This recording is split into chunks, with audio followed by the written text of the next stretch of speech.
सभी सुनने वालों को नमस्कार। मैं आपके लिए आज इतिहास से संबंधित प्रश्न लेकर के आया हूं। जो भी आप एग्ज़ाम्स देते हैं, कॉम्पिटिटिव एग्ज़ाम्स, उसमें ये बड़ा महत्वपूर्ण रोल प्ले करने वाले क्वेश्चंस हैं। आपको अलग अलग पेपरों में ये पूछे जाते हैं, हिस्ट्री के क्वेश्चन हैं। तो पहला क्वेश्चन लेकर के शुरू करते हैं हम लोग। कलहन द्वारा रचित राजतरंगिणी कश्मीर के इतिहास से संबंधित पुस्तक है। राजतरंगिणी का अर्थ है राजाओं की धारा। कलहन ने राजतरंगिणी की रचना संस्कृत भाषा में की थी और 12वीं शताब्दी में की थी। इस ग्रंथ में कलहन ने कश्मीर के शासकों के चरित्र एक्सप्लेन करे हैं, पूरी डिटेल में उसने बताए हैं। कश्मीर में जो राजा थे, किंग्स थे, उनकी जो करेक्टर्स हैं वो सारी डिटेल्ड हैं। यह एक ऐतिहासिक लेखन का बहुत अच्छा उदाहरण है। वेदांग के बारे में आपने सुना होगा। वेदांग मूलतः है क्या?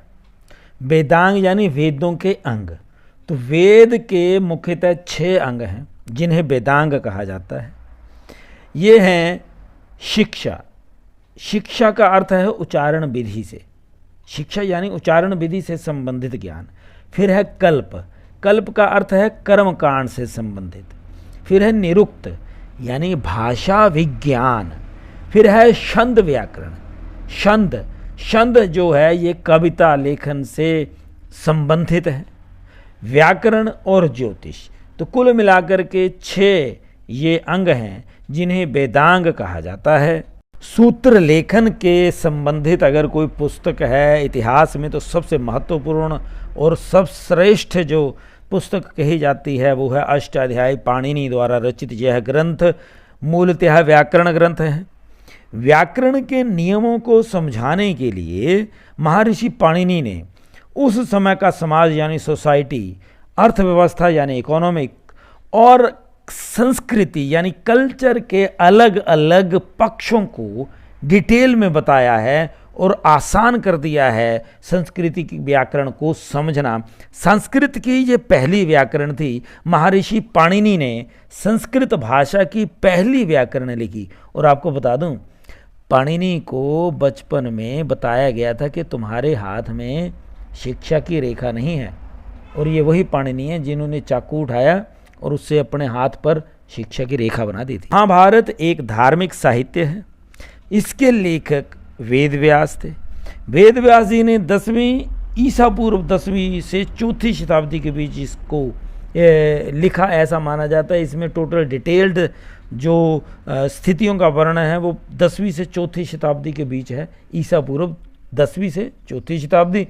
इस महाकाव्य में शुरुआत में सिर्फ 8800 यानी 8800 श्लोक थे, ऐसा माना जाता है।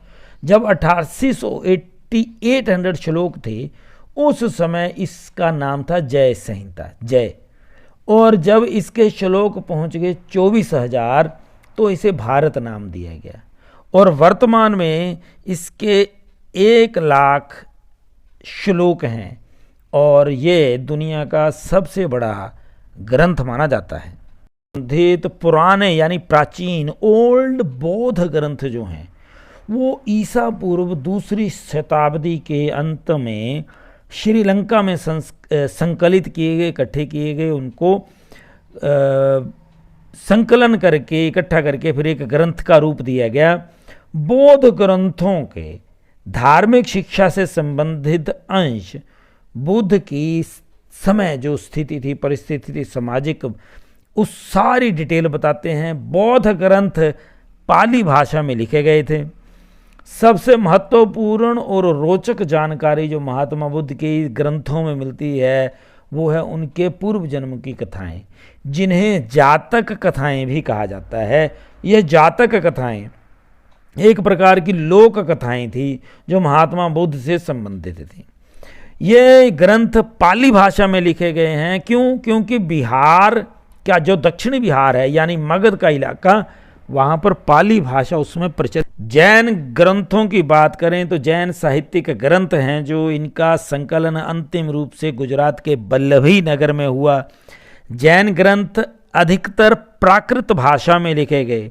जैन ग्रंथों में उस समय महावीर, स्वामी महावीर के समय के बिहार और पूर्वी उत्तर प्रदेश से रिलेटेड बड़ी भारी जानकारी मिलती है।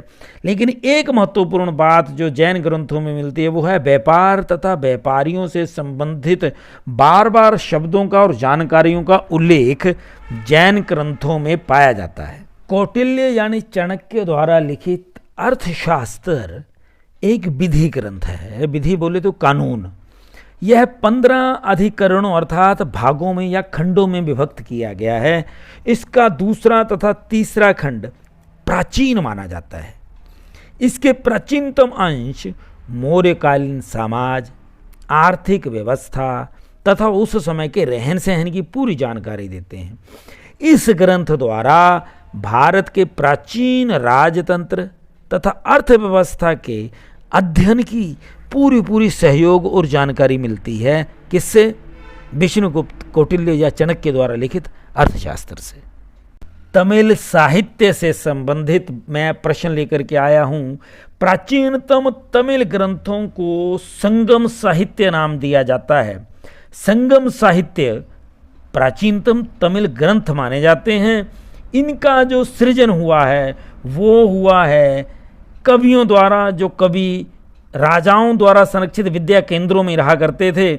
ऐसा माना जाता है कि ये जो संगम ग्रंथ है इनकी रचना हुई है आरंभिक 4 सदियों में, शुरू की ईसा के बाद की 4 सदियां जो हैं उसमें, बीसी नहीं एडी, और इसका संकलन आखिरी जो संकलन हुआ वो 6ठी शताब्दी में हुआ ऐसा माना जाता है।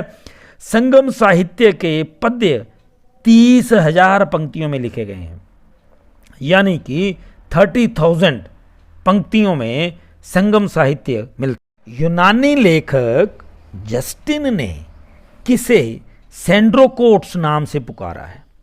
तो ऐतिहासिक जो स्टडीज़ हैं वो बताती हैं कि सिकंदर के समकालीन सेंड्रोकोट्स नाम से चंद्रगुप्त मौर्य को यूनानी लेखक जस्टिस ने पुकारा है।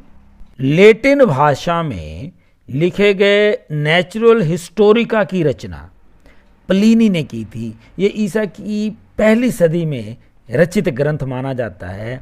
इसमें भारत तथा इटली के बीच होने वाले व्यापार का वर्णन भी मिलता है। ज्योग्राफी नाम से यूनानी लेखक टोलमी ने 150 ईस्वी में एक ग्रंथ लिखा ज्योग्राफी नाम से। फिर सियुकी नामक ग्रंथ चीन के यात्री ह्वानसांग ने लिखा था। ये बौद्ध तीर्थ यात्री था जो हर्षवर्धन के समय भारत आया हुआ था।